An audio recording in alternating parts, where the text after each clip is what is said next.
Okay, folks, if it looks familiar, it is. Same spot, same time after the game, and because the Raptors will be traveling on Sunday morning back to Toronto from Portland, nothing's going to change between now and the time that you see this. So we'll kind of recap the game, look ahead a little bit. Eric, another game for Toronto where there were breakdowns, and it was magnified this time because on the back-to-back, they didn't seem to have their legs. They got down big, they fight back, but as Jay Triano, I think he said it best in the postgame when he was talking to us, the margin for error is so small, they can't afford to have periods where they're not playing at their best. Yeah, and Marcus Banks said that to us in the pregame show, and we had it at the halftime as well, where he was saying, listen, we are a team without an all-star. We're a team that isn't going to be able to go through long lulls like that because we don't have that go-to guy that's going to get us a shot. The closest thing we have to that is a guy like Andrea Bargnani, and he may develop into that type of player, but at this point right now, he's a very good offensive player, but clearly not a superstar guy to hand him the ball and say, here, get us a bucket, win us the game, what have you, a la a Brandon Roy or a Darren Williams or a Kobe Bryant, etc. Well, and here's the other part to that, too. Not only can you not hand him the ball, if you were able to, does he have the respect of the referees? Right. Because it took Chris Bosh some time to develop that. Now he's since left to Toronto. You've got to have a guy that not only can do it, but has the perception around the league that he can do it, and that also wins favor from the officials as well. Well, and the Raptors, they got to the line last night against the Blazers, and they took, for the most part, they took advantage of their opportunities at the line, but overall, it was what they were doing the rest of the game, not only from distance, but pretty much anywhere on the floor. They were flirting with 26-27% for most of the ball game well into the third quarter. The three-point shooting finishes 1 of 17, just under 6% from distance, keeping the streak alive with 1 3 ball. I mean, the offense just fell flat, and I'm sure a lot of that was the tired legs, but you don't want to use that as an excuse because as much as this might be a difficult back-to-back, you're going to have a lot of back-to-backs this season, a lot of West Coast games and road trips and everything else, and at some point, you've just got to plow through and get that first win on the road, and hopefully, if you're a Raptor fan, you say, all right, the Warriors on Monday, the Bobcats on Wednesday, then 4 more on the road.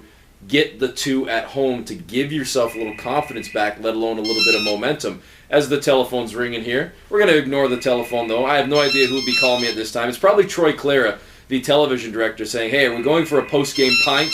But I think I'm calling it early tonight because I got to get up early for the bus in the morning because we've got an early flight out, and with the time zone change and then daylight savings time and everything, I don't even know what time it is, so I'm ignoring Troy Clara's phone call right now. Well, you're assuming it's Troy. I'm almost positive it's Troy Clara. Well, and getting back to what you're talking about in the game in terms of margin of error. You don't want to talk about Troy Clara? Well, I think, margin of error. I think we saw that in the third quarter when they cut the lead from 23 all the way down to 8, and they had more stops in them, but at the offensive end, they couldn't score. And all of a sudden, you can only stop the other team so many times and then get back into the game. When they didn't score after getting the stops, now the other team, Portland, comes back. They score 2 out of 3 trips, and if you haven't scored, that 8-point lead suddenly gets back up into double digits at 12, 14, and that was the ball game. And unfortunately for the Raptors, they had a tough night at the office from DeMar DeRozan. I believe he finished 1 of 10.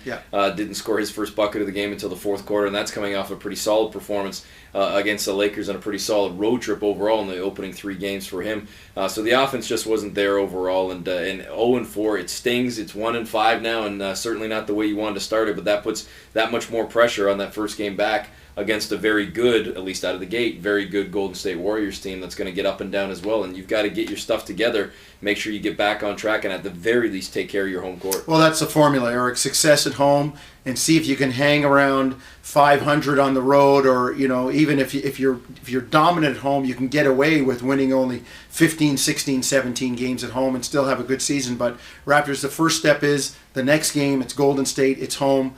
They're a team that's playing well, and then you got Charlotte coming in. Charlotte, kind of like the Raptors, they're in that muddle in that group I wouldn't say the bottom, in the, let's say the second tier outside of Miami, Boston, and Orlando in the East. So the 2 home games very, very important this week. Well, by the time this is viewed by many of you, the Bills and Bears will be on the field at Rogers Center. I'm going to miss that game, and hopefully by the time we land, we have the Buffalo Bills with Sean Merriman in their first victory of the season, Jonesy, and we'll see what your Brownies can do this week, too. They're up against it, right?